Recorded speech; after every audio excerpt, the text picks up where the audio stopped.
Alam mo ba ang pugita ay isang nilalang na halos imposibleng mahuli?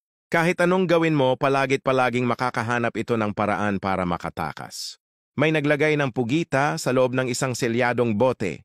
Akala mo'y di na ito makakawala. Pero gamit ang mga galamay nito, inikot nito ang takip ng bote na parang alam na niya kung paano ito buksan.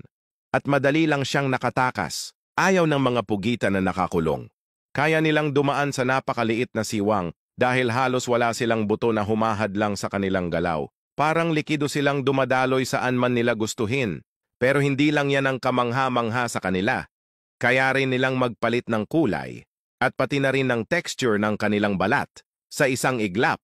Kayang-kaya nilang magtago sa paligid parang kasing kulay ng bato o damong dagat. At higit pa doon, kaya rin nilang ipakita ang nararamdaman nila.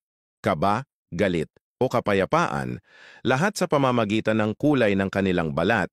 Isa pa sa kanilang mga superpower ay ang kanilang talino. Ang mga pugita ay kabilang sa pinakamatalinong invertebrate sa buong mundo. Marunong silang mag-isip, magdesisyon at lutasin ang mga problema. May mga siyentipiko na nakakita ng pugita na nangongolekta ng kabibe, bato at kung ano-anong gamit sa dagat. Ginagawa nila itong pansamantalang silungan bilang proteksyon laban sa mga mandaragit. Isang patunay ito ng katalinuhan nila at ng kakayahan nilang magplano at maghanda para sa hinaharap.